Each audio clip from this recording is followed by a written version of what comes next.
बिस्मिल्लाहिर्रहमानिर्रहीम। अस्सलामु अलैकुम वरहमतुल्लाहि वबरकातुह। वेलकम माई यूट्यूब चैनल हाफिज़ शफीक। मौजूद सामीन, उम्मीद करता हूँ कि सब खैरियत और आफियत के साथ होंगे।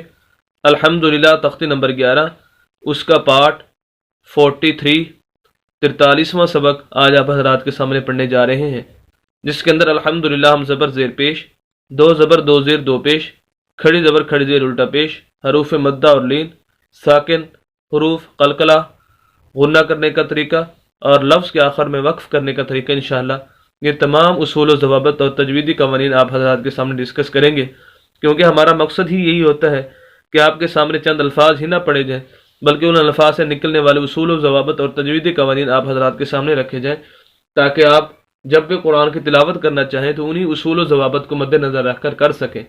अगर आप 24 घंटे में से सिर्फ 5 से 7 मिनट निकालकर हमारी वीडियोज़ को सुनना शुरू कर देंगे, इंशाअल्लाह चंद दिनों के बाद आप कुरान को सही तजवीज़ के साथ पढ़ना सीख जाएंगे। यही हमारा मकसद है। आइए आज का सबक शुरू करते हैं। अऊज़ु बिल्लाहि मिनश शैतानिर रजीम। बिस्मिल्लाहिर रहमानिर रहीम। लाम ज़बर ला, क़ाफ ज़बर दाल, क़द लक़द। अब ये क़ाफ को हम मिलाएंगे दाल के साथ और यहाँ पर कलकला करेंगे। ये कलकला क्या है, किन हरूफ पर होता है? 5 हरूफ पर कलकला होता है। क़ाफ, क़ा, जीम, दाल और बा। अगर हम इनको इकट्ठा करना चाहें एक ही लफ्ज़ के अंदर तो लफ्ज़ बनेगा हमारा कुतुबुजद्दिन। कुतुबुजद्दिन, उसको याद रखने का तरीका। तो 5 हरूफ है, क़ाफ, क़ा, जीम, दाल और बा। जब ये 5 हरूफ साकिन हों तो इन साकिन हरूफ को, इन 5 हरूफ को हिलाकर पढ़ना होगा, इसे कलकला कहते हैं। अब कैसे? क़ाफ ज़बर दाल क़द। अगर हम कलकला ना करें तो हम पढ़ेंगे क़ाफ ज़बर दाल क़द लक़द, जो कि दुरुस्त नहीं है। कलकला करेंगे क़ाफ ज़बर दाल क़द लक़द। ये जो आखिर में क़द आवाज़ आ रही है दाल की, यही कलकला कहते हैं इसको। ख़ा ज़बर ख़ा, लाम ज़बर क़ाफ लक़ खलक़। क़ाफ के ऊपर भी कलकला है, 5 हरूफ में से क़ाफ भी है, 2 नुक्तों वाला क़ाफ।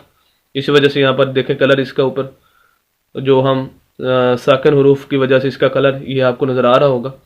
तो बहरहाल यहाँ पर भी कलकला है। लक़द खलक़, नून ज़बर लाम नल, खलक़ नल।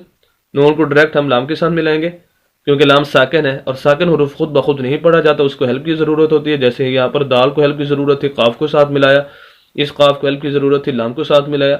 इसी तरह यहाँ पर इस जो है वो लाम को हेल्प की ज़रूरत है, तो हम इसको नून को लाम के साथ मिला रहे हैं। और उससे पीछे अलिफ है, ये वाला ये खाली है। नून के आगे एक अलिफ है, ये वाला भी खाली है। इस वजह से इन दोनों अलिफ को नहीं पढ़ेंगे क्योंकि इस पर कोई हरकत ज़बर ज़ेर पेश वगैरह नहीं है। डायरेक्ट नून को लाम के साथ मिलाएंगे। हमारा लफ्ज़ हो जाएगा लक़द खलक़नल, हमज़ा ज़ेर नून इन। ये लाम के आगे जो अलिफ हमें नज़र आ रहा है, ये अलिफ नहीं है। अलिफ वो होता है जो बिल्कुल खाली हो, जैसे ये वाला है। जब उसके ऊपर ज़बर ज़ेर पेश कोई हरकत ऊपर नीचे आ जाए फिर वो हमज़ा कहलाता है। इस वजह से हम इसको हमज़ा पढ़ेंगे। हमज़ा ज़ेर नून इन, नून के साथ मिला रहे हैं, नून साकिन है और यहाँ पर गुन्ना होगा। गुन्ना कहते हैं नाक में आवाज़ ले जाने को। साकिन हरूफ नून, मीम मुशद्दद हों, शद वाले हों, या इसी तरह हर 2 ज़बर 2 ज़ेर 2 पेश तनवीन आ जाए लफ्ज़ के ऊपर नीचे, तो वहाँ पर भी गुन्ना होता है, नाक में आवाज़ जाती है। शर्त यह है कि आगे हरूफ हल्की में से कोई लफ्ज़ ना आ जाए। तो बहरहाल वो एक डिटेल लंबी है, वो इंशाल्लाह जहाँ आएगी तो फिर आपको बता दिया जाएगा। बहरहाल इतना याद रख लें कि यहाँ पर गुन्ना होगा। हमारा लफ्ज़ हो जाएगा लक़द खलक़नल इन, सीन ज़बर अलिफ सा, इंसा। हम सीन को जो अलिफ के साथ मिलाकर इसको खींच रहे हैं, ये ज़बर की बिना पर नहीं खींच रहे बल्कि इसके आगे जो अलिफ है इस वजह से, और ये अलिफ मद्दा है। वैसे तो हरूफ मद्दा 3 है, अलिफ मद्दा, वाव मद्दा और या मद्दा। अलिफ मद्दा वो होता है कि ऐसा अलिफ जिसके पिछले लफ्ज़ पर ज़बर आ जाए, ऐसा अलिफ जिसके पिछले लफ्ज़ के ऊपर ज़बर हो उसे अलिफ मद्दा बोलते हैं। आगे या मद्दा की भी आ रही है, मैं इंशाल्लाह वहाँ पर भी बता दूंगा या मद्दा क्या होता है। तो बहरहाल अलिफ मद्दा ऐसा अलिफ जिसके पिछले लफ्ज़ के ऊपर ज़बर हो उसे अलिफ मद्दा बोलते हैं, उसको लंबा करना है। इंसा, नून ज़बर ना, इंसाना। لقد خلقنا الانسان فا زیر یا مد فی، یہ دیکھیں ہم فا کو یا کے ساتھ ملا رہے ہیں کیونکہ یا ساکن ہے اور اس کے اوپر مد ہے، یہ چھوٹی مد کہلاتی ہے، اور یہ یا مدہ بھی ہے کہ ایسی یا ساکن جس کے پچھلے لفظ کے نیچے زیر ہو اسے یا مدہ بولتے ہیں اور اس کو لمبا کر کے پڑھتے ہیں۔ ویسے ہی ہم نے یا مدہ کو بھی لمبا کرنا تھا اور ساتھ اس کے مد بھی ہے تو مزید ہم اس کو لمبا کریں گے۔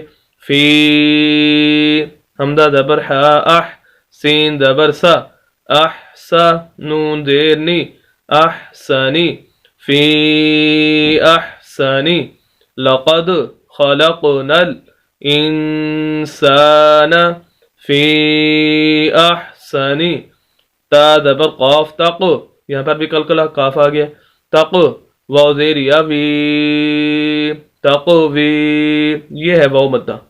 ایسی یا ساکن جس کے پچھلے لفظ کے نیچے زیر ہو، یا مدہ، ایسی یا ساکن جس کے پچھلے لفظ کے نیچے زیر ہو اسے یا مدہ کہتے ہیں، جیسے یہاں پر تھی تو اس کو بھی لمبا کریں گے۔ تقوی، میم دو زیر من، تقوی من، لقد خلقنا الانسان فی احسن تقویم۔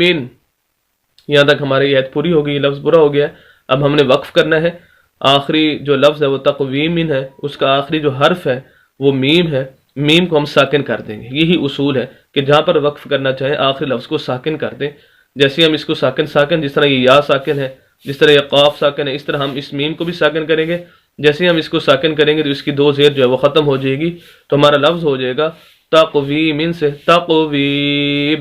اب ہمارا پورا لفظ اس تجوید کے ساتھ لقد خلقنا الانسان فی احسن تقویم۔